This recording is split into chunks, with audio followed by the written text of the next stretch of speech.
meet the person next to you you didn't know. And I'm sorry if I'm interrupting some conversations, but I thought it's a good time to get through some preliminary stuff here before we get into the meat of the program. So if you'll indulge me, I just have a couple things to read for you. My name is Terry Camp. I chair the Action for Beauty Council Awards program.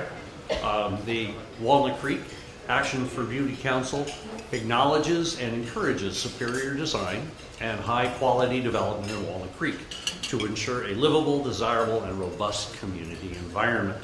The Action for Beauty Council promotes creative and innovative building architecture, landscape architecture, and public art to preserve and enhance the natural beauty and develop spaces of our community.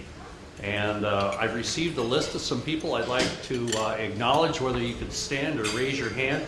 This list was given to me by our former Mayor Charlie Abrams, so if I forgot anybody, it's Charlie's fault.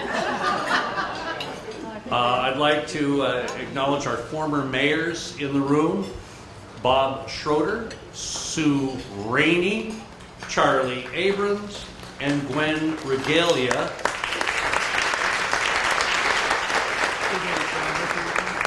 And our current council members, Mayor Bob Simmons, Cindy Silva, Luella Askew, and Rich Carlson. Also, we have with us our former Contra Costa County Sheriff and State Senator Dick Rainey. And from the East Bay Regional Park District, Bev Lane. From our City of Walnut Creek staff, we have our City Manager, Ken Nordoff. All the staff guys are in the back left corner. Sandy Myers. Kevin Safine. And Heather Ballinger. Again, Charlie's fault if I miss somebody. I'd like to briefly thank our sponsors. We tend to get better and more generous sponsors every year, and we give them our heartfelt thanks. And this year, I would like to thank Terramar Retail Centers, Laconia Development, LLC, Park Smart Parking Management, Walnut Creek Magazine, and Pulte Homes, and John Kumlick and Associates.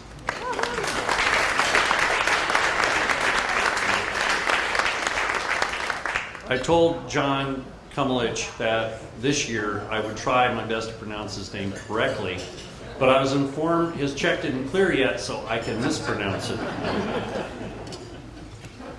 Our 5 jurors that assist me during the judging for a number, we spend all day, sometimes a day and a half, driving around looking at all the projects. Brian Murphy then photographs them, and those folks that joined me this year were Tom Bassett, landscape architect, Joseph Gorney, architect, Marilyn Weiss, ASID interior designer, and William Wood, architect.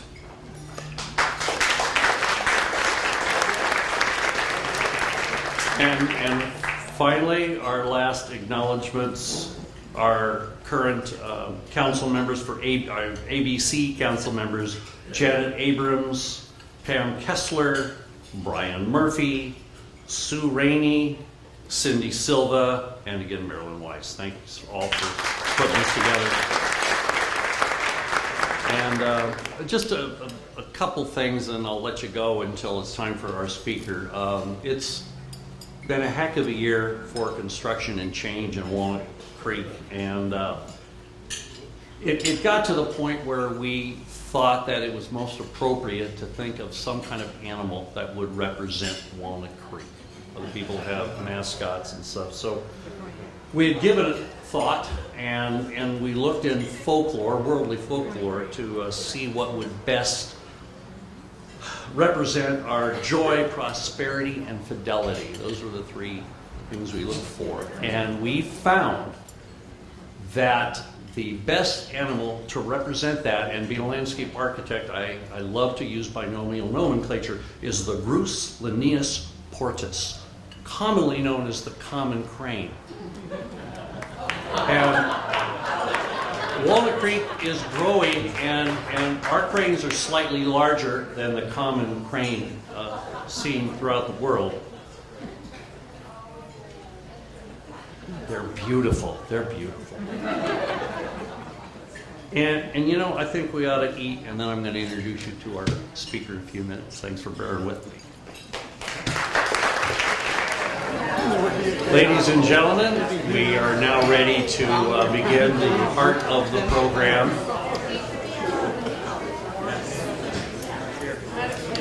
I would like to introduce this year's speaker, Mr. Steve Oliver. Tell you a little bit about Steve.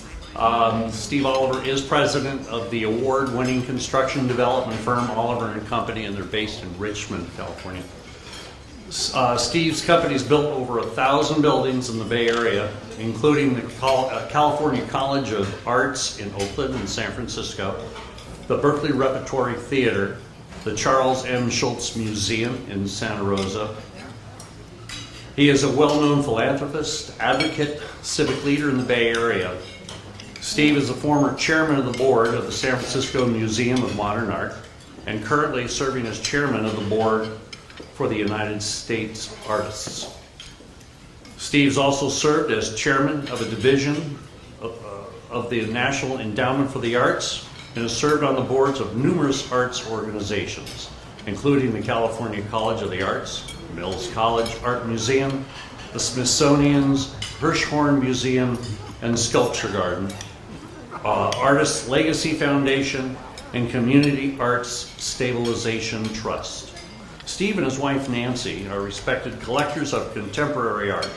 They display one of the nation's most renowned private collections of site-specific art at their Northern California home, Oliver Ranch. And I'll read this quote from Neil Benezra, who is the director of the San Francisco Museum of Modern Art. The sculpture project that Steve and Nancy Oliver have developed at Oliver Ranch in Northern California occupies a unique position in that the process of commissioning and making works has been as important as the finished works. The product of Steve Oliver's vision, as well as the creativity of some of the major artists of our time, the Oliver Ranch is a singularly personal and endlessly engaging experience. And without further ado, I'd like to introduce Steve Oliver.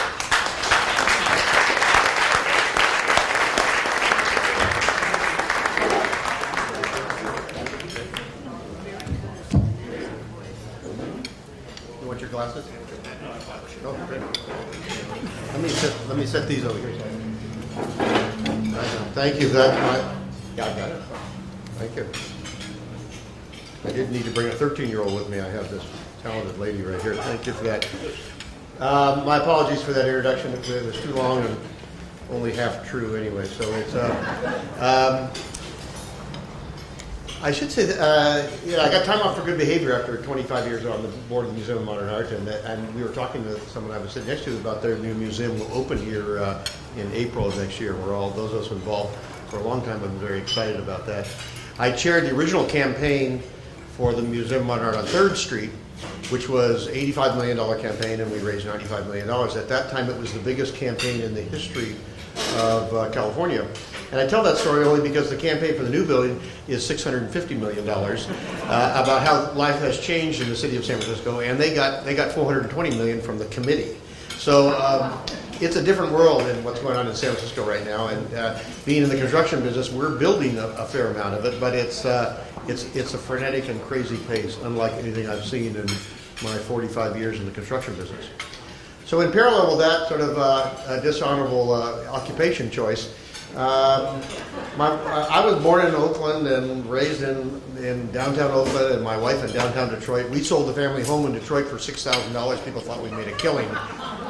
And so we came from a very modest background, and rather than being smarter than everybody else in the construction and development business, we were born at the right time. and entered that business. And those of you who have enough gray hair to know that the last 30 or 40 or 50 years in California real estate, if that was your choice, and in the construction business, was a slowly growing, admittedly some downturns, but generally a very positive cycle. So I'd like to say my success has been because I'm smarter than everybody else, but it's really not true. You make good choices and tough decisions in that process, but along the line, it's kind of nice to be born at the right time and in the right neighborhood as well, like the city of the Bay Area. So in parallel with that, I remember when we first made a few dollars. I have to go back and say that I was racing cars for a living. That's how I got myself through Berkeley. And got married as a senior. My wife thought I kept trying to convince me I should get a real job. And finally, I was having a tough season. I did not get my European contract for Lotus that I was hoping for. I was driving their Formula One, their junior team in America. And she said one of us ought to have a real job. So she quit school and said, I'm going to go back to school. And when our youngest child goes to grammar school, and God, we've been married 6 months. She wasn't even pregnant. I thought this was like decades away. And 8 years later, she came back to me and said, okay, you got the laundry. Here's the paper you signed on Tuesdays and Thursdays. And so I went back and got a degree in the arts. And so our introduction to the arts was really through her educational process and finishing her college degree. And so we began to get more and more interested in that process and started on modest collecting period. In that collecting process, if you were serious about it and not in it as we weren't for any sense of adventure or financial investment, you got very tired. I have to do this to remind myself not to talk too long. We got very tired in the 1980s about reading more about art on the financial pages than the critical pages. If you're connected to the art world, there was an incredible go-go decade, a lot like the real estate in the 1980s here in Contra Costa County.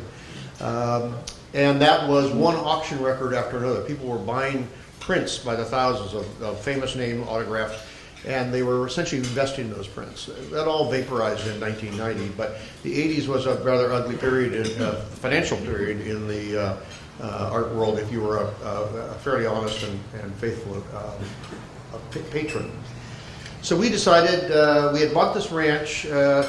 I digest. The ranch is just really a 4-H project gone bad. I have 2 children, and we had moved out of downtown Oakland and moved into Orinda in the 60s because my children at that stage loved animals.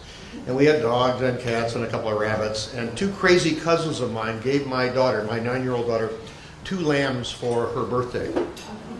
And I was thinking lamb chops. And she was thinking pets, and like every argument I've had with her then and since, I lost. And 9 years later, she went away to college and left us with then 11 sheep, 5 goats, 200 rabbits, and some incredibly forgiving neighbors in Orinda. And I said to my wife, we've got to get them out of here. This is crazy. So we bought this ranch in Geyserville, north of Healdsburg, about 6 miles north of Healdsburg, in 1981 as a retirement home for these sheep and kind of a weekend place for us. And we got up there, and then about 2 years after we were there, we met a very charismatic guy in Sonoma County who convinced us we should start a business of raising sheep. Very humanely raised, highly organic lamb for restaurants. And we did that for 25 years. It was a working sheep ranch. You'll see remnants of the fencing throughout all some of these shots I'm going to show you. And then, so in 1985, we said, listen, let's invite an artist to come to the ranch and build something. And build it specifically relating to the land. It was called site-specific art, and therefore it ceases to be a commodity. You can't sell it without destroying it. You can't give it away. You can't do anything with it except enjoy the process. And I think, like a lot of things in life, in our life, it got a little out of hand because now we have a bus parked in our driveway every Friday, Saturday, and Sunday with tour groups, and we're booked 2 years in advance. So I have to get out of here in order to meet the bus at 4 o'clock this afternoon. So. We've given the ranch away to a foundation, and we used to get to use the main house as long as we're taking solid food, and then, but the foundation runs it, and all the visitors, all the tour groups that come, are all to benefit nonprofit organizations. So let me show you a few pictures of this craziness and how it got out of hand. This is actually the first project we did for this wonderful young artist by the name of Judith Shea. We were nightmare clients of hers because as a traditional collector, you're buying things out of a gallery or a museum show. You know what it looks like. And we said she had never done an exterior project, but we liked the shows we saw.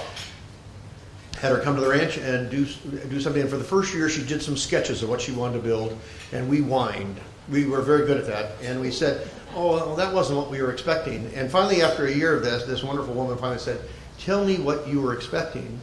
And we just described the last museum show of hers we'd seen in New York. And she said, you know what? She said, I'm not doing that work anymore. You just have to trust me. And so we had a wonderful dinner that night after she left, and I said, listen, if it's just horrible, we'll bring a bulldozer here, we'll take it out, don't worry, my wife and I, that's the story. And unfortunately, that's been quoted. There's a book that just came out about the ranch. It's been in the works 5 years. It came out 3 weeks ago. I saw Amazon only had 10 left, so it's done very well. It's over there. There's some cards around, I think a stack of cards over here. Apologize for the foundation's unmerciful advertising, but though you can buy the book from the foundation if you're interested. But she went on to do major works all over the world, and we just caught her at that magical moment in her life, like a lot of the artists. Vanity Fair recently did a program about the 5 most important living artists in the world. 3 of them have worked at the ranch. But we got them, Richard Serra just a project for $30 million for the government of Qatar. We did not pay that in 1989. So we got very lucky with a lot of our choices and have worked very hard on it. So this is the very first work, Judith Shea. It starts with this big cast stone head that she carved in her studio in New York, which is in Soho on Canal Street above a Chinese restaurant. And we had to take the window wall out of this building, have the building give birth to this head to get it out of that. The smile across the lips is 4 feet to give you a sense of scale. And early works were not well documented, but the later works, we got much better at it. There's been 3 PBS movies, film programs about it, but there also have been other things that are much more better documented in the book. So let's see if this works. And then this is the final product. It is the bronze figure absent a figure. Her PhD, it basically is in fashion design, and she got tired of that industry and always wanted to be a sculptor. So these columns and that head, the head was the other side of that fence. This was a pasture that we weaned and bred sheep in, so there were a lot of bad teenager performing sheep always climbing on that head, etc. So really a great project. And if she hadn't been so kind and gentle with us, it would all stop right there. The next sort of really major project was Richard Serra. This started in 1989 and finished in 1993. It is these blocks of steel. This is Serra.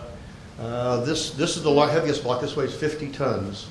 We just finished an 11-story building in San Francisco, right behind Momo's, across from the Giants baseball stadium, that has less steel in it than this project here.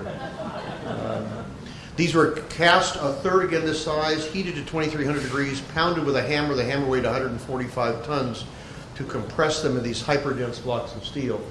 And there's 12 of them in this valley. They're Corten steel, and they're gradually rusting, and they're all placed very mathematically correct. This is a work by another very famous artist named Martin Puryear. This is a structural stone building. The world's foremost seismic engineer wrote me a favor, money wouldn't settle, and I said, Henry Degenkolb was his name. I said, Henry, you design me a seismically safe stone building and we'll call it even.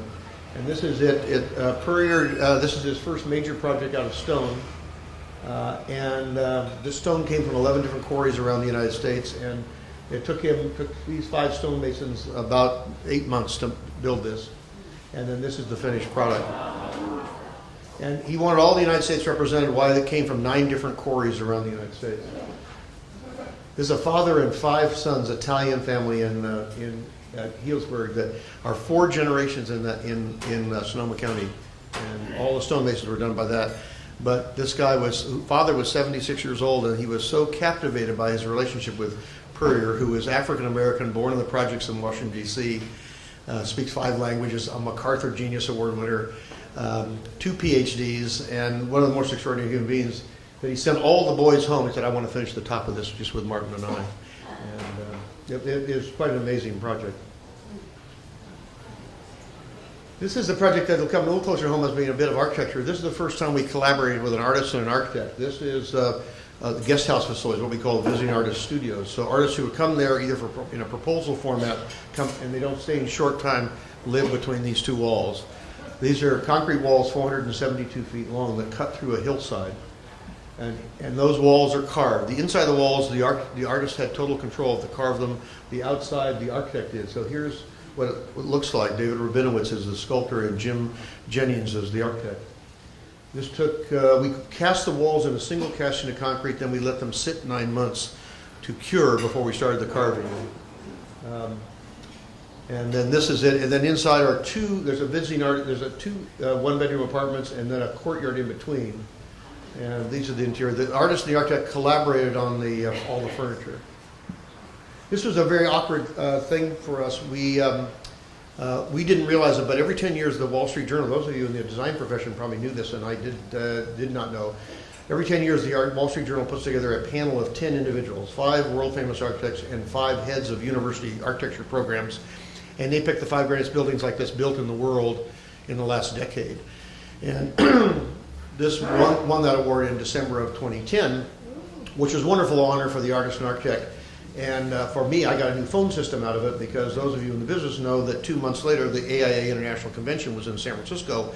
So I had the 8,000 architects call me the Monday after the Wall Street Journal, and our telephone system crashed. And so I got to buy myself a new phone system. But for a long time, we did not have this on the tour schedule. It's now on the tour schedule because of that sort of notoriety. And it's been really interesting for me, who deal with architects every day, some really wonderful architects, some in this room that we've had the good fortune to work with. Now we've had almost all the AIA chapters west of the Rockies have come here in the last 2 or 3 years. And it's been a really fun discussion for someone like myself to talk about building things that have essentially no functional purpose in most instances. This is one of the other the world 5 greatest living artists. This is Bruce Naumann's only private project that he's done in the last 25 years. This is a staircase that goes a quarter of a mile long across through the ranch. And we asked the artist to respond specifically to the ranch. And we were doing something at the barn in the bottom of the hill, and Naumann had to come up the hill for 4 or 5 days, and he said, I'm going to build a staircase. And it's quite disorienting to walk on because all the treads are exactly the same size. They're all 30 inches square, but every riser is different. The smallest riser is 3/8 of an inch, the largest is 17 inches, and they're within 10 steps of each other. So it's truly a set of stairs. You can't climb stairs and chew gum at the same time. You really need to focus in classic Naumann to be staring at your feet because it's, and you go through some really great view territory, but this is it. And he's quite an amazing character. Here it crosses the road, so the road between the main gate and up to the main house.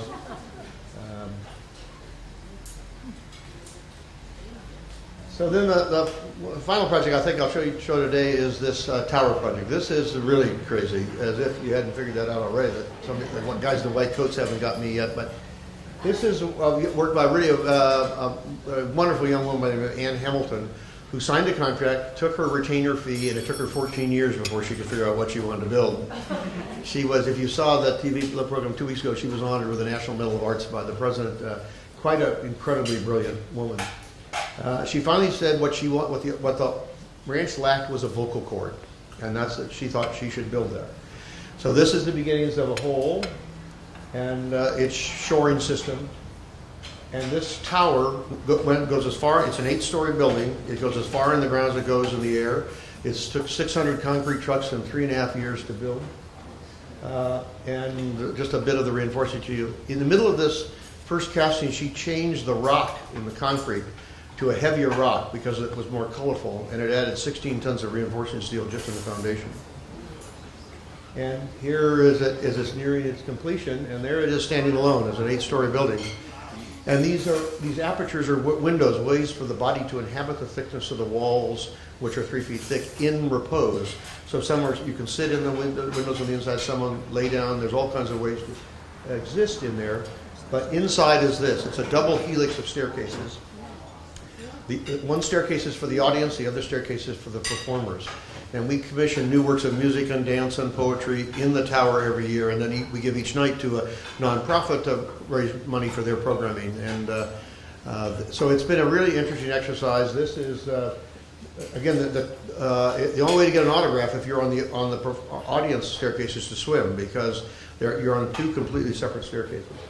And here's a case where there was a dance performance on one and the audience is on the other one. And so it's been a really interesting exercise. And our hope is that the work of the Kronos Quartet, we commissioned a new symphony, and now that's been performed in 11 countries, and that's what we want. We want that kind of future for the new artworks that are started here. And here's the last photograph. This is actually, I like this because it is actually me sitting in the tower, but my blue jeans actually match the color of the sky reflected in the water at the bottom. And this was taken from a magazine. So I'll stop there. I think it's completely nuts, this project, but two things have come out of this that are really interesting. One is raised we're past $5 million raised for nonprofits by the tours and the performances, but more importantly, the impact on us in the construction business. Here's a very blue-collar business, the construction business is. We're still digging holes and putting concrete in it like we did 30, 40, 50, 100 years ago. But the workmen that work for me, the average tenure of a carpenter with me is 17 years. It's really a very stable crew. When I first asked for 3 of them to go to the ranch and work with Judith on that first project, they all sat on their hands. I said, if I don't get a volunteer, I'm going to select volunteers like the Army does. And I got no hands. I said, okay, you're going and you're going and you're going. There's 38 people signed up to work with the next artist because that was such a positive experience for them, really an incredibly positive experience. Richard Serra called from Qatar 3 months ago to talk to the guy who works for me about some steel welding detail that he was worried about. And so that incredibly rich relationship, and in some ways, the carpenters who are incredibly talented who make furniture for my house and have a great skill set, but they're always directed, the traditional, but some architect has designed or some user has described what they do, and the difference between the same skill set and that left brain, right brain's problem solving is the difference between the artist who is seeing his or her vision as opposed to being directed to it.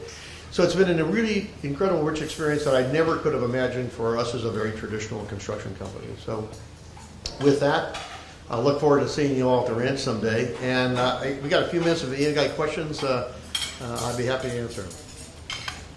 Oh, that's it. That's easy. Joe. The most interesting. That's really hard. They're all so incredibly different. It's hard to say. That I would say Richard Serra is the most electric figure I've ever had. He has a very small circle of friends who he had close enough to trust. Probably less than 10 people for one of the what Vanity Fair says is the second most important living artist in the world today. And that's been a very positive thing. But yet it can be. I've been in restaurants with him in New York where they've called the police because we got into an argument about it. He was arguing because I didn't agree with his point. So there is, he's a bit of a handful, but absolutely, maybe the most brilliant human being I've ever talked to. So, yeah, Mike. Who's the structural engineer on the tower project? Structural engineer that's a great question. The first 2 guys that I hired quit, and the third guy I hired just had owned more Hawaiian shirts than the other 2, so I think that's why he was a little looser. I'm going to leave his name out, but because he wanted to do it. But a very small firm in San Francisco. But I think the other 2, which are big traditional firms that we often work with, just didn't have the courage to tell me what I had to do it. You know, so that was the problem. Is that an interesting relationship, the artist with the other consultants? Yeah, it is. It is.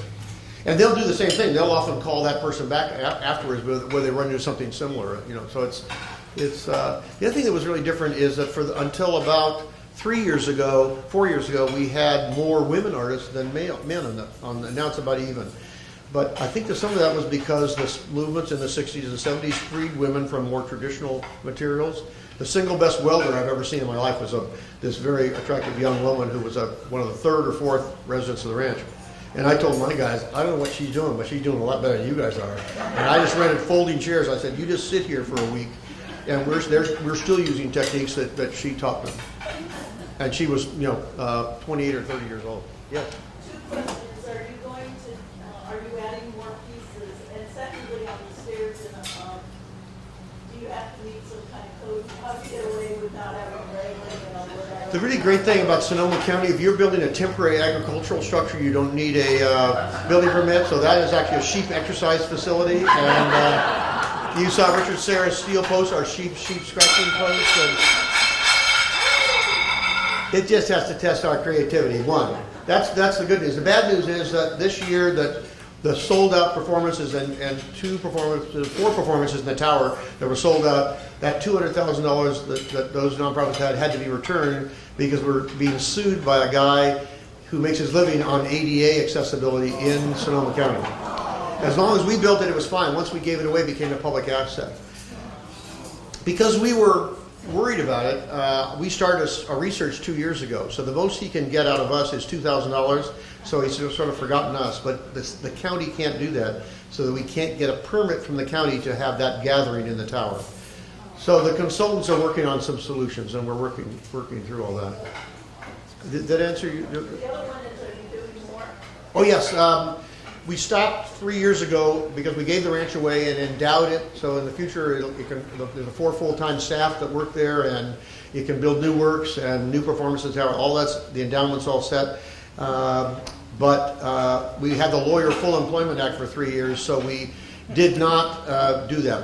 But starting this year, with new artists is working there right now, as we speak today. So we're very excited to be back in that business. Steve, quickly, in your urban design construction, do you find projects where you need to incorporate site-specific art as part of your design and construction business? That's a good question. Generally, those are two processes that are separate. Well, there is, if we're building a project that has a percent for art requirement, it's usually handled by a different agency. Either like San Francisco, we're doing one that the Art Commission handles it. We'll assist it everywhere we can, but their whole process for acquisition and the relationship is different than the traditional process that might have hired us to build the office building. So it's something like that. That's quite different. But clearly, we get the phone calls. Yes. Can you tell us who provided the capital, and can you forward to me that contact? Yeah. You're looking at the stupid guy who did that. Yeah. Right. I think the difference is, I mean, this is insane, but my children and now grandchildren have grown up with these people at the dinner table. And often those people, Richard Serra's wife is this very handsome blonde woman, but she's also the funniest woman I've ever met, has a double PhD, and calls me every once in a while with something, some other goofy person in the art world has done that she reminds me of, so, which is great. And then Terry Allen's wife, a piece you didn't see, his wife is a movie actress, you'd recognize her a lot of bit parts in movies. And Ursula von Rijnsvoort, another work you didn't see, her husband won the Nobel Prize for medicine 2 years ago. So often the richness of that community at your dinner table, and art is very rarely discussed. It's always about everything else going on in the world that makes the conversation. And with my children and grandchildren about that same thing. When Sarah had a big show open at the new museum that Frank Gehry did in Bilbao, the Spanish government sent him a plane so people who couldn't afford tickets could go. He called and asked my son if he wanted to go. I said, well, can I go? He said, yeah, but you can afford to buy a ticket. I'm taking Josh. So that relationship is richer beyond repair, and we couldn't replace it. So that's enough reward right there. Great. Thank you. I look forward to seeing you there.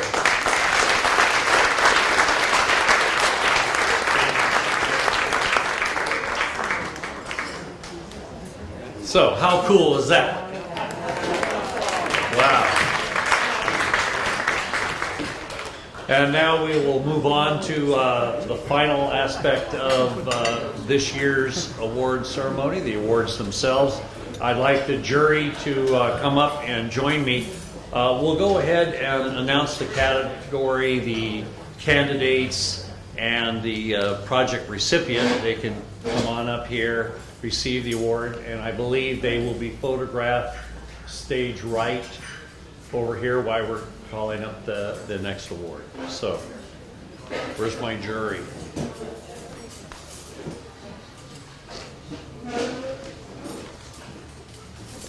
The first category, we're calling it special recognitions. There are 4 of them because since they didn't necessarily have a specific category to compete with other projects, we felt they were important enough to recognize. So Bill, why don't you come on over here and that's fine. No, you can come on over here.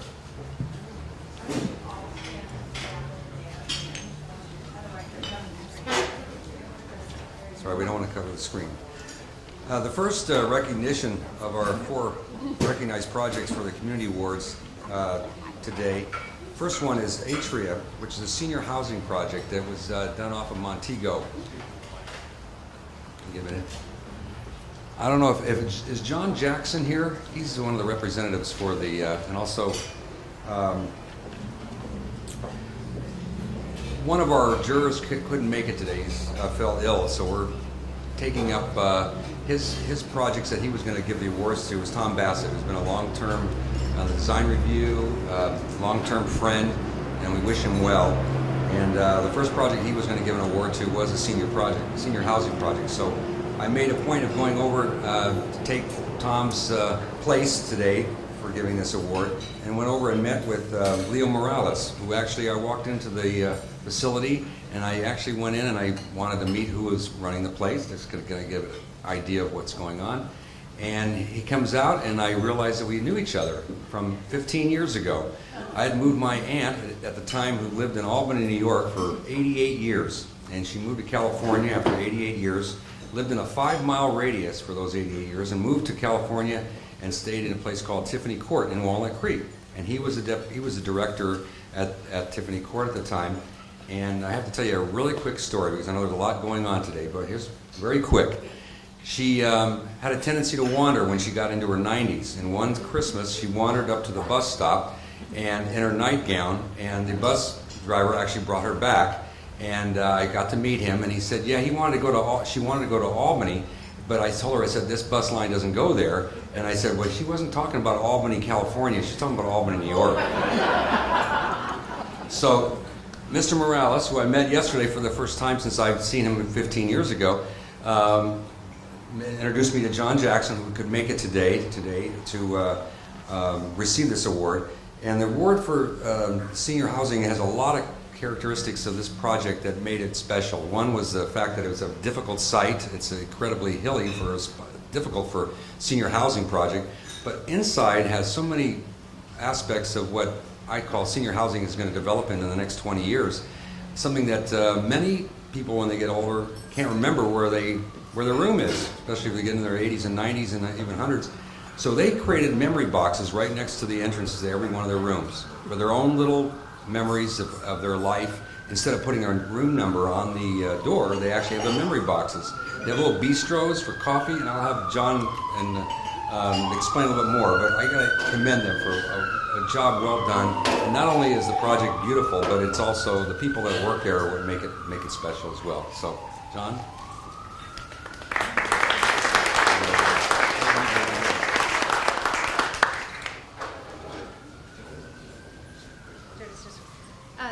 I'm Susan Allen, and this is John Jackson. We've worked through the project the last 2 years.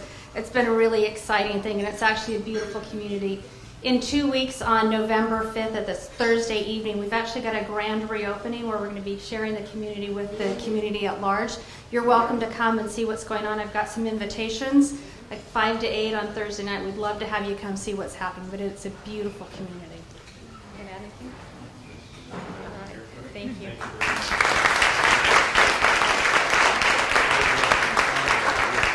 All right. The second recognition is streetscape art, and is Byron Best here, as well as Kathy Hemingway.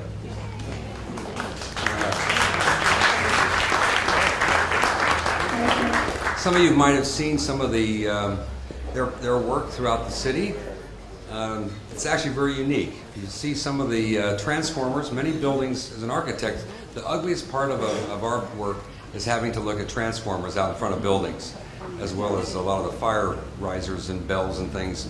But the streetscape art in the city of Walnut Creek has taken on a new dimension, and I'll let Byron maybe explain also that other cities have contacted him to find out where they can join in as far as some of the futures of their cities and try to create art in their projects that don't have such admirable looking things that are attached to them. So for probably one of the most beautiful streetscape art, he's president of the Downtown Business Association as well, and then Kathy Hemingway is also here, and for the art for the best streetscape art in Walnut Creek downtown. Thank you.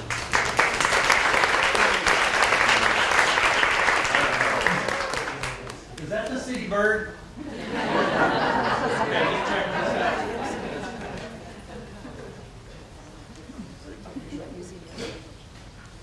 Thank you all for voting for Walnut Creek Downtown for this prestigious award. We certainly appreciate it.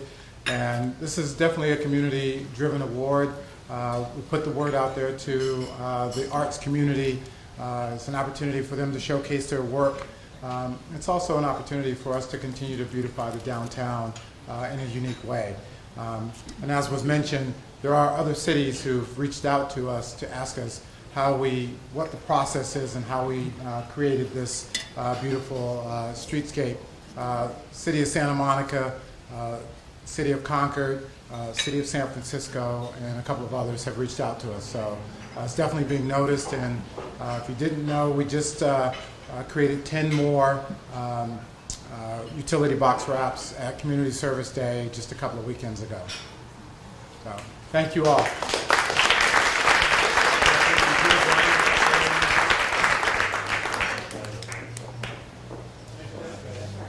All right. Great.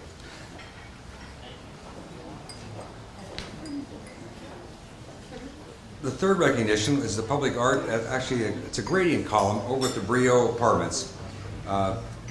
This is basically right off of Civic Drive. If you go north off past Ignacio Valley Road, there's the Brio Apartments, which has just been completed this year. So it seems to be a sort of a landmark on that street, and actually is, if you get a chance to ever go by it, get out of your car and take a look at the details of it, it's actually much more beautiful than what you see in a photograph. I can't do it justice. But the Urban Housing Group, I think it's Brian McKim. I don't know if he's here today or who is here, anybody's here to represent this facility and this piece of art. If not, we'll believe not. So we'll go ahead and we'll hold on to it. There is somebody? All right. Well, then, you want to come down and get the award? Maybe.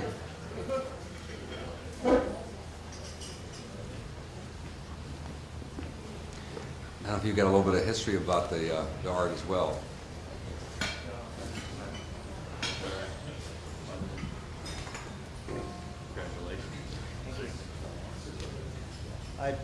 It was a great project, the Brio project. I personally wasn't involved, so I don't want to take any credit, but it really is a really impressive project that took the work of a lot of people, including the city of Walnut Creek. So thank you.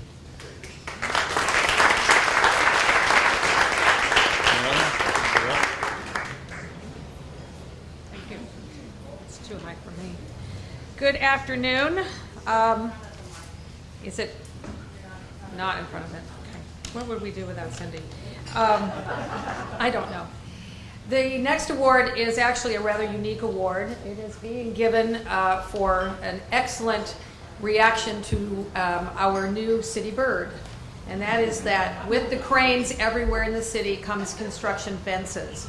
And we all know that construction fences can be not only ugly, they get torn quickly, they're not particularly appreciated. And so we set out a challenge this year and said, who would like to do something special? And the person I'm giving this award to, Brian Hirohara for BH Development, I think is truly somebody special. Come on up, Brian. So the challenge was put out to do something different that would enhance the streetscape, that would make it a pleasant experience to go through quite a long time of construction. And Brian put the process out to get the best art he could. I'm going to let him explain that to you. But we are very excited because it has worked well and it has not been destroyed.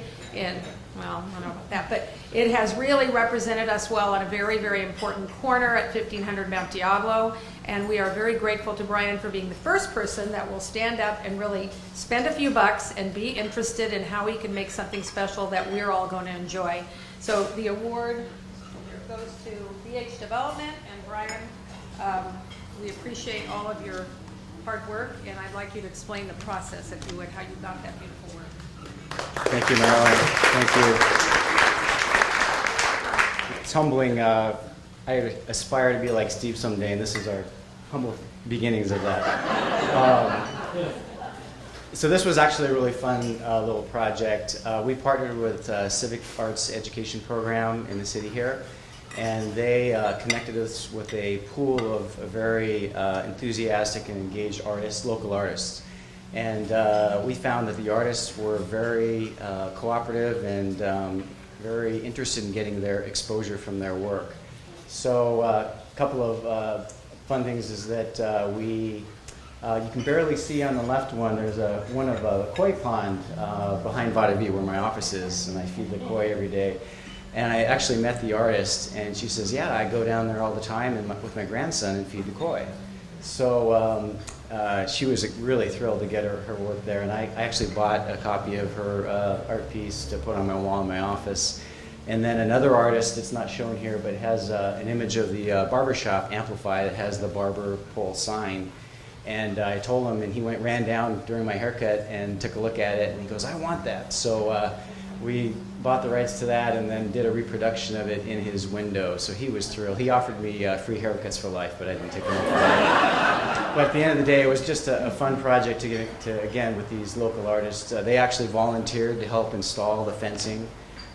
So they were just really happy, and they were fun to work with, and were just like the utility vaults, just to hopefully weave more art into the streetscape downtown. So thank you very much.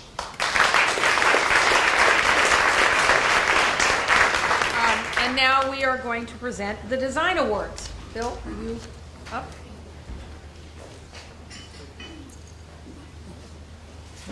Our first award today is Best Commercial Remodel.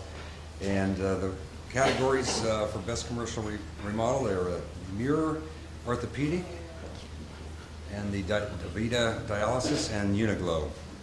And the Action for Beauty Award for the Best Commercial Remodel is Uniglow. So is there someone here that represents Uniglow? All right, well, if you get a chance to go by Uniglow, it's a pretty interesting building. They did a great job of, we take a lot of time and spend to come up with a great, list of the designs of these buildings. The second category is Best Retail Storefront. A lot of new storefronts have been changed in downtown Walnut Creek for the past year, and the nominees are Banana Republic, Genoa Delicatessen, and Sephora. And the award for the best retail storefront goes to Banana Republic. I don't know if Banana Republic is here. No? Oh, we have somebody, great. One of the things about Banana Republic, if you get a chance to go over and look at the cladding on the building, it's an interesting facade. I don't know, maybe the applicant can say a few words about that. Well, no. Thank you very much. Yeah. Hi, I'm Mike McCall. I'm the architect for Banana Republic, and really we just want to thank the city of Walnut Creek for, especially the planning department, for their insistence on high quality design throughout the city, and especially with their retail throughout the city and with the shopping center. We'd also like to thank Mace Rich and of course the Banana Republic for being such a great client. Thank you.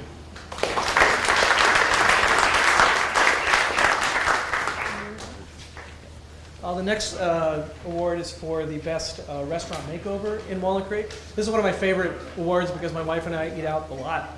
And up for the award is Coffee Shop, which I go to regularly, Main Street Kitchen, Parada New Peru. If you haven't been there, it's over by Pleasant Hill Bar. It's sort of in the sphere of influence of Walnut Creek, but it's very good. The Veggie Grill and Yala Mediterranean. And the award goes to the Main Street Kitchen.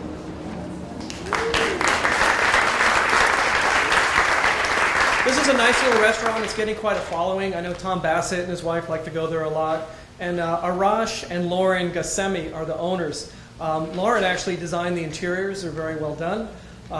He left Iran when he was 14 years old and kind of traveled across the world, spent a lot of time in the Netherlands learning how to cook. Wound up in Berkeley, worked at Chez Panisse and a few other places, or with one of the Chez Panisse chefs. And it's been quite a journey for him. I'm really glad he's here. All the judges are really impressed with the space. They kind of removed one wall inside the building where you just can see straight into the kitchen. And you almost feel like you're at somebody's house when you're there. You connect to the kitchen, you watch people cook. It's really quite nicely done. It's got a really kind of cool bistro interior, really great furniture, including these amazing wood slab tables that are just dynamite.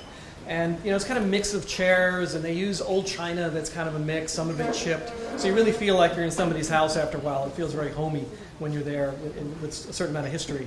The owners have 3 young children. One of them just turned 1 yesterday. I know that's keeping them pretty busy. And I know Arash is in the kitchen today, and Lauren is watching the kids, so I don't think they could make it, but I think they really deserve this.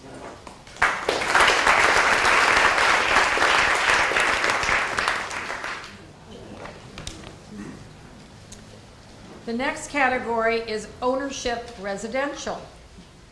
And the nominees are Overlook Homes, 3rd and Main Townhomes, Bryan Ranch Court, and 1727 Lacassie.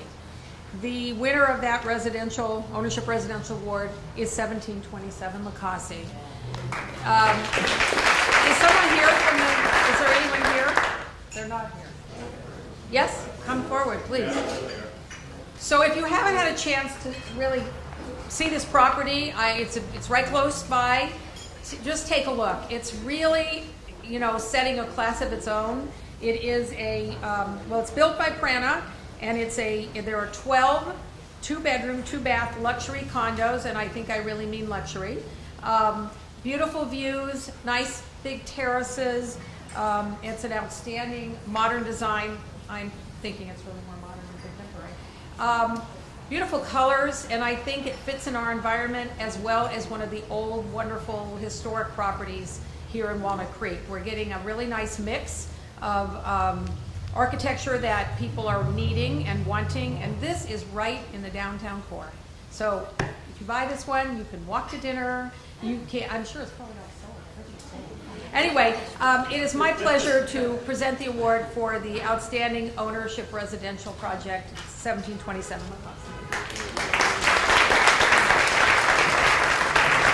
I think she hit the nail on the head there, but we wanted to do something different, something modern for the city of Walnut Creek, and this is the outcome. And it took a lot of work, and could have done it out Brandon Development, our builder, and Scott Thompson, our architect. So thank you very much.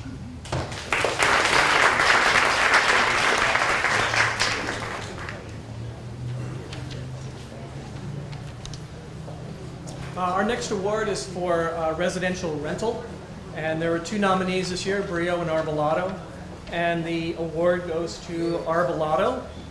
This is a 100% affordable apartment complex on 3rd Avenue, just off of North Main Street, and it's done by Satellite Housing. And I'm always amazed in Walnut Creek where the quality of the work by Satellite, Bridge, Eden, and Habitat for Humanity. It's amazing how on these projects that are affordable, the architecture is really just dialed up, and they do a fantastic job. And Ben Chewaki from Van Meter, William Pollock LLP in San Francisco was the architect, and Gazzardo Partnership did the landscape. Ben was really pushing it. Somebody said earlier that Walnut Creek always pushes the design. They really want good design, and they'll push it hard. They said that when they brought it to DRC, they were kind of worried, and they said DRC really embraced it, and it really went well, and they were very happy. And they just love the fact that Walnut Creek is open to modern design, and a lot of places are not. It's a real quality construction. The lighting, the sunshades, the green space. They have a great kid space. They have this great little just patch of green that slopes up in the corner. Very well done. Great shared facilities for the users. It kind of reminds me of kind of Danish design, having lived in Denmark. And they have a lot of good color, like a siding mix. And one thing about it, to break up the stucco, every unit is kind of individual. It's not repetition. I think everybody, you're sort of on the outside, you can tell which one's yours. And I think that there's a real rigorous process to get into the building, and I think it's really worth it for the tenants. I think it's really, I think the fact that these different companies realize that good architecture and good landscape is really, it really enriches the lives of the people that live there, and I think that this project shows it. So if anybody gets a chance to see it, I would go down there. Is anybody here for Arbolado? Great.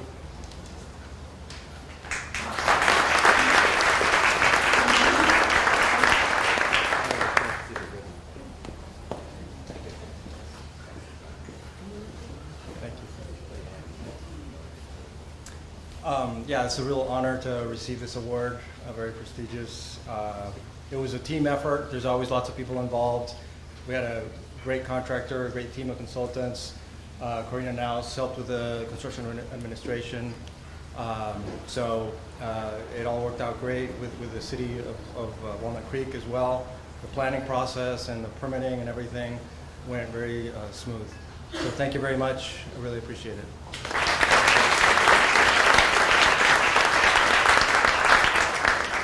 And now, before we get to our final award, the Chrysanthemum Award, many of you know we have a People's Choice Award where people are afforded the opportunity to vote.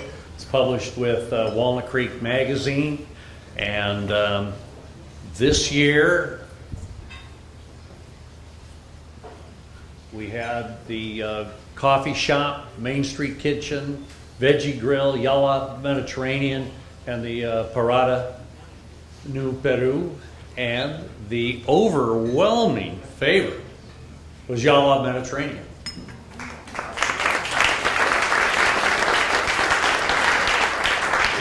Do we have anybody from Yalla here? And if not, I will turn the mic back over to Joseph to talk about the Chrysanthemum Award.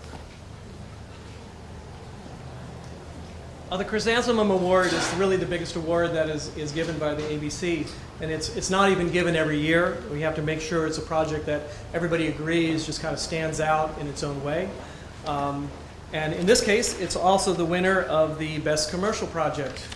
And the thing about it, this one really fits my favorite design style, which is a very simple building, is built with elegant materials, and has great proportions. It's very sleek, very precise. The materials uses and choices are very good, and very simple lines. And that project is the Progressive Insurance Walnut Creek Service Center, which is on North Main Street, just kind of over by where 24 Hour Fitness is now. And it was a fire reconstruction too. There was a building that burned down there, and I think they did a fantastic job.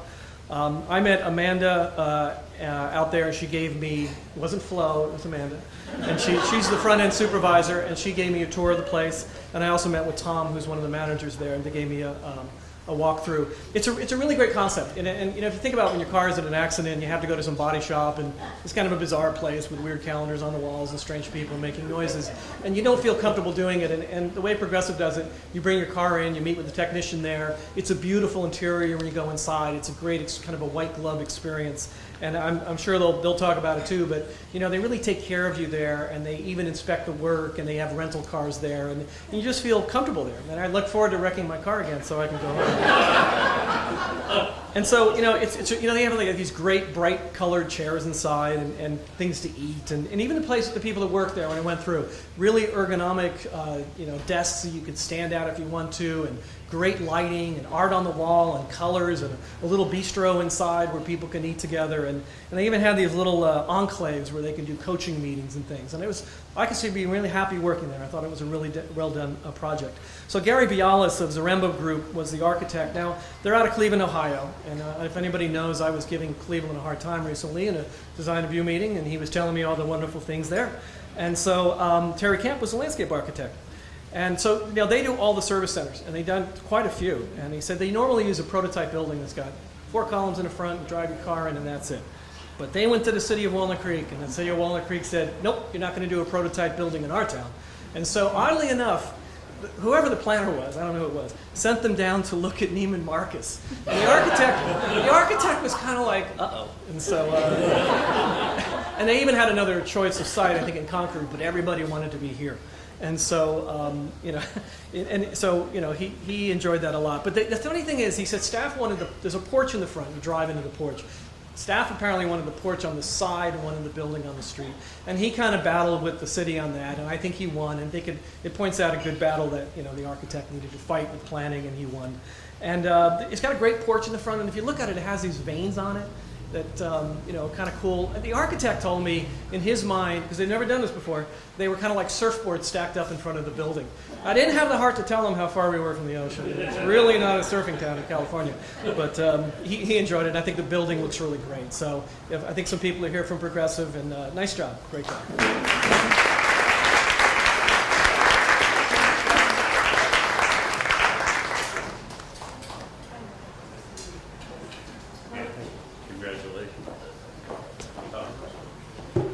Thank you. I don't know if there's a lot left to say after that, but we take a lot of pride in really making it easy and convenient for Progressive customers. So that's what the building is designed for. People that are unfortunate enough to get into an auto accident, just stop by. We take care of everything. We have 67 of these actually across the country. None of them are really as beautiful as the one in Walnut Creek, so we're very proud of it. And we've had a lot of compliments from not only customers, but people from other states that visit us and say, this is a beautiful building. So thank you very much.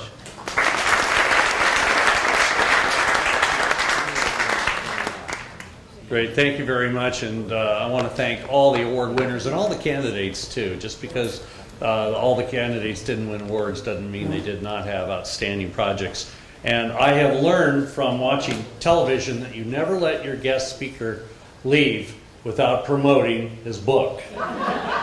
So this is one heck of an amazing book. This one is signed by Steve Oliver. I'm keeping it. I'll look at that as my gift.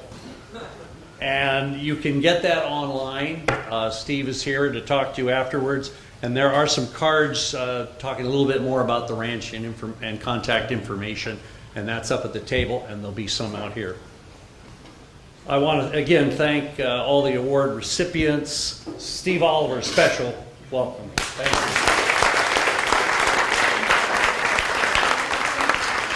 And all of you for coming. Again, our sponsors, Laconia Development, Parks Smart Parking, Walnut Creek Magazine, Pulte Homes, and John Kumbelich and Associates. Thank you. We'll see you next year.